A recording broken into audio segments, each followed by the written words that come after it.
When you think of South Africa in the 90s, a few images instantly come to mind. Nelson Mandela and the Madiba Magic, Dr. Khumalo 16V and the legendary 325 IS Beamers. But above it all, there was one sound that defined an entire generation: Kwaito music. Kwaito didn't just arrive, it erupted into the scene during one of the most dramatic moments in our history.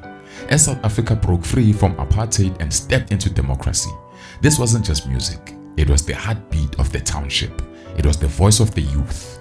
For young black South Africans, Kwaito was more than just beats and rhymes. It was freedom, expression, and a brand new identity.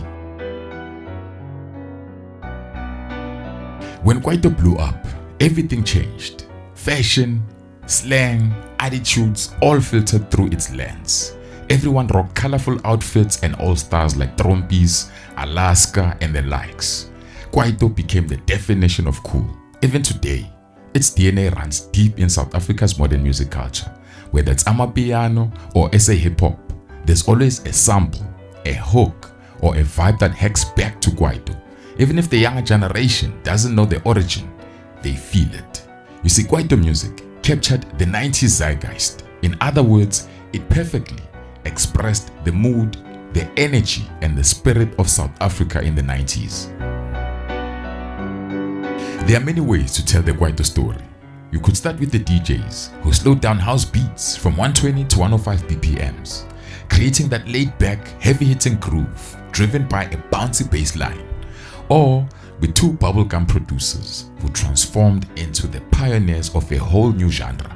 You could even tell it through the journey of a dancer, a former Mr. Soweto who became one of the most prolific marketers and moguls in the business of the 90s sound.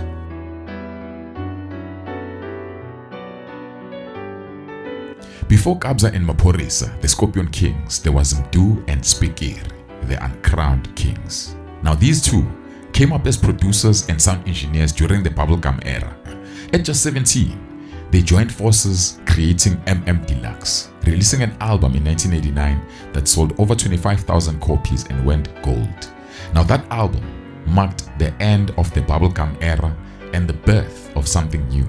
Now soon after, they went their separate ways. Mdu was the first to gain popularity with this new sound, while Spikiri worked behind the scenes, producing for top artists at the time, but also putting together Trompies, a group that would define Kwaito's golden age. Kwaito didn't just change the sound, it changed the game. It opened doors for young black artists to showcase their talents, and even more importantly, it sparked the rise of black entrepreneurs. DJs became label owners, street smart hustlers, tent music promoters, a new generation of media personalities emerged to speak the language of the streets. Now radio stations like YFM, based in Johannesburg, positioned themselves as the engines of this cultural revolution. Before Kwaito, the industry was dominated by white executives and gatekeepers. But after Kwaito, the gates were kicked wide open. You see, the origins of Kwaito is up for debate, but Joe Nina, Mdu Masilela, and Adama Fukate were one of the first artists to ride the wave, even before the genre had a name. Back then, the streets had their own sound. Raw instrumental tracks like Situri Twiri laid the groundwork for what was about to come.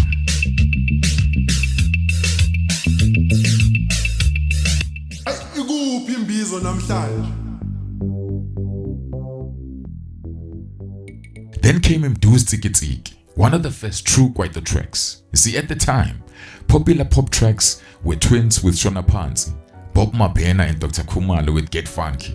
See, these were not Kwaito tracks, but they were part of the transition. Now, Adama Fukate, he fused raga and township energy when he dropped an album, I think it was called Windy Windy. And then in that album, I think the track Amagents Ayapanda was part of that. Then Kaffer came after that. Now at parties and street bashes, there were only a handful of Kwaito tracks during that time. And they played two of the most popular songs on repeat. Mdu's Tiki and Bob Mabena and Dr. Khumalo's Get Funky. I remember Christmas of 1993 when I was a kid. Our neighbor had a party and they played those two tracks back to back so many times. Yo man, we couldn't get enough of this music. Now during that time, Spikir was quietly building behind the scenes, producing for acts like Sinyaka, Kamazu, Baby G, Tsekeleke, and the likes. But when his group Trompis dropped Sikiyang Ngoma the following year, 1994, it was clear Spikir wasn't just a producer, he was a movement.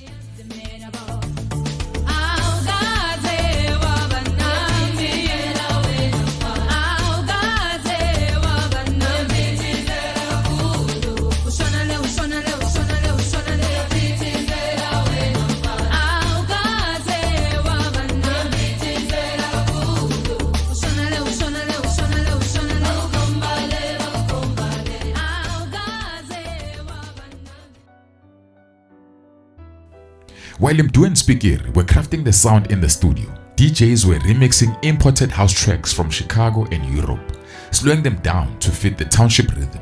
Now this gave birth to a whole new club culture in Johannesburg. Now DJs like Oskido and DJ Christos were at the forefront, shifting the nightlife scene from white-dominated raves to black-led dance floors, and street bashes became the new mainstreams. Clubs adapted to the township flavor to attract the growing black market. Radio stations caught on, and suddenly, what started in the Kassis became the sound of the nation. You see, at its heart, Kwaito was born in Soweto, but the energy spread fast across townships in GP. Now people shared cassette tapes across the Kassis, especially the taxi drivers were at the forefront of this cassette movement. And as soon as the media caught on, it reached every corner of South Africa. But not everybody who did Kwaito came from Soweto, but majority did. And no other place in South Africa has produced more successful Kwaito artists like the township of Zola, Gwamsha Zafi. Kwaito artists weren't just making music, they were part of the first real wave of black celebrities in post-apartheid South Africa.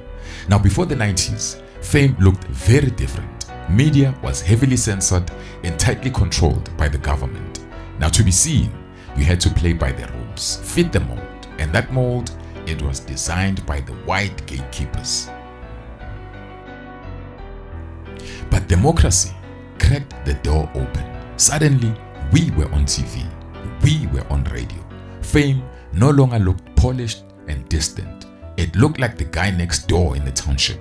This wasn't the era of Mkwisheng and Matlandona anymore. This was the rise of the real ones. Your Vinolia Mashikos, your Fat John Kambules, Oscar the Big O, Spiwe Mchali from UTV. They were loud, authentic, raw, and fully themselves. Now Kwaito artists, just like them, were doing it their own way. They didn't need to act right to be accepted. They were the culture.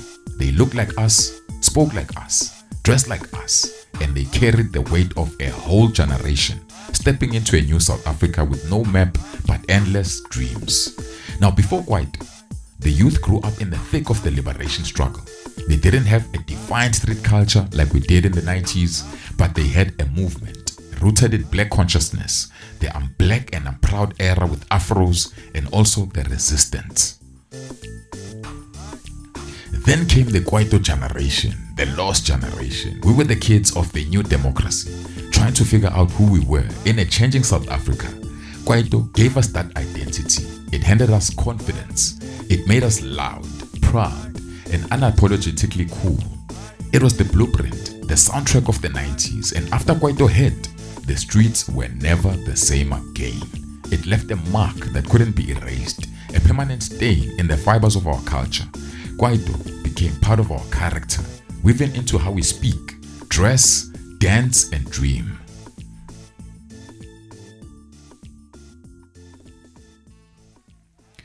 In the late 2000s, Kwaito started evolving.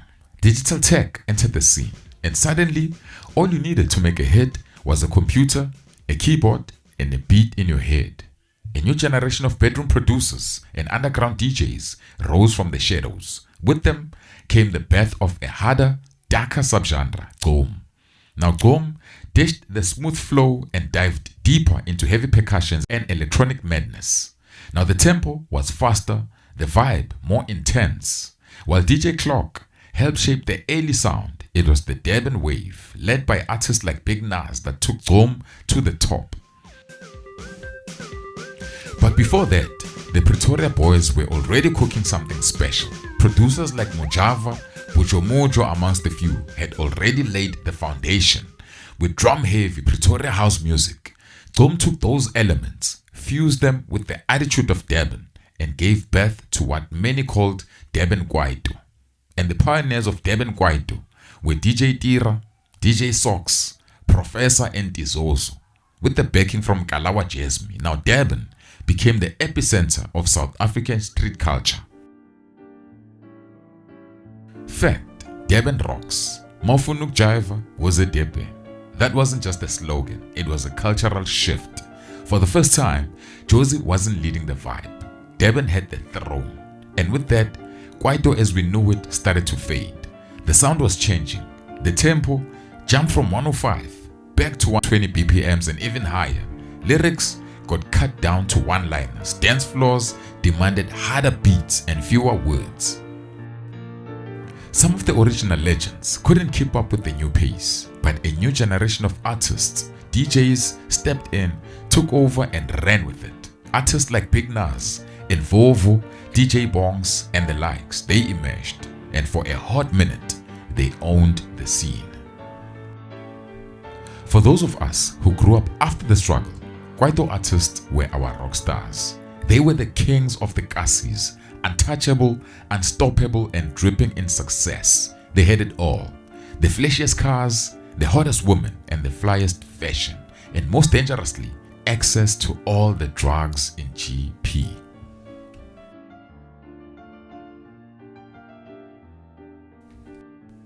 It wasn't a secret that most of the biggest names in Kwaito were deep in the game.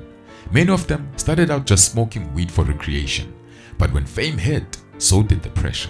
Suddenly, they were rubbing shoulders with industry heavyweights, club owners and label execs who had money, power and clout.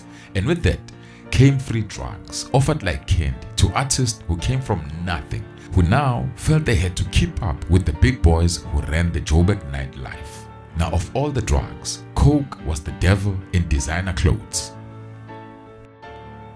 Some of our favorite artists made their best music while they were high. TKZ made We Love This Place while they were on an ecstasy high. Now with dope, the creativity flowed. The parties never ended and the hits kept coming. But as time went on, the cracks started showing. Relationships with bandmates, producers and labels began to fall apart. Finances got messy. Then the stories hit the tabloids. The same artists we worshipped were now front page scandals. Kabelo of TKZ openly spoke about his battle with coke. Briggs had his own struggles with addiction. Mendoza checked into rehab. SB of Chiscop, Mendoza's group, he OD'd on coke. Charos from Trompis battled alcohol. Ishmael of Scheme was also caught up with hard drugs. Now there were many more. Some who spoke up and others who kept their pain hidden. Some were in denial and some never made it back. Kwaito was the dream, but fame came with the price.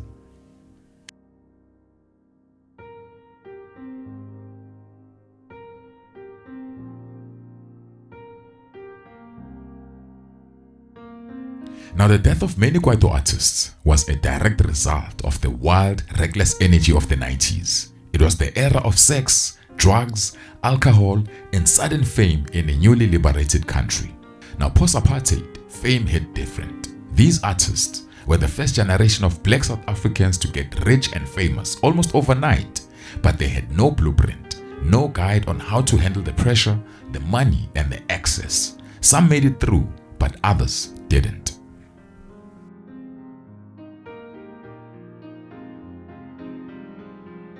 One of Kwaito's early dark stories was in 2001 when Magesh of TKZ had a fatal car accident in Botswana. If I'm not mistaken, he was under the influence and the other driver, a businesswoman, Maria Munyatsi, lost her life. Now Magesh was very critical. Many thought he was not going to make it, but he did. Magesh was 21 at the time and the government of Botswana wanted to hang him. They wanted to give him a death sentence. The case went on for 6 years and Magesh was never the same again. the music, the lyricism, the flair, all of that was gone. Not like completely gone, but it was never top tier like it once was. Now years later, in 2008, the same thing happened to his friend Mendoza.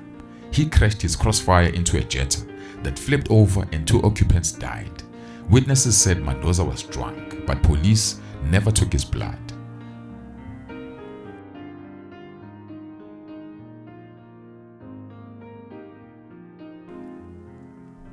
The deaths that hit Kwaito the hardest was when Mendoza and Brown Dash died. When we saw their final performances, we felt it. The energy, the pain, the way they moved. It was as if everyone knew it might be their last time on stage. But when Mangesh of TKZ passed, it felt official. Kwaito, as we knew it, was gone.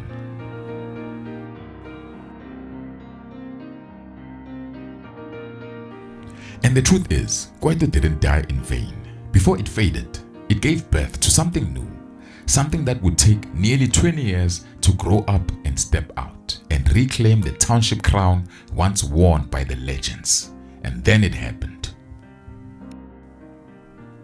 Now post-pandemic, amapiano became the king of the streets. From lockdown house parties to online live sets, from backyard bashes to club anthems. Now amapiano took off like a rocket. In the darkest days of the pandemic, it was the soundtrack of survival. And when the world reopened, amapiano didn't slow down, it dominated. But amapiano isn't just a genre, it's a whole movement. It changed the way young people dress, dance, talk, even socialize. It gave rise to a new generation of producers, DJs who aren't just making beats, they are building empires. Now these young kids are tech savvy, street smart and fearless. No big marketing budgets, no fancy rollout, just a viral TikTok dance and boom, the streets are on fire. And through amapiano, Kwaito still lives. The rhythm, the swag, the attitude and the hustle, it's all there. Just reimagined for a new generation, but the glory still belongs to the sons of the ghettos. Chico Twala had to crawl so that Spikiri and Mdu could walk. They walked so that Durban's finest could run. And now, amapiano is flying the flag across the world. And for all of us 90s kids, this moment is special. We're just grateful we lived long enough to see it come full circle again. Same energy, different players, and we love it.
No more tears.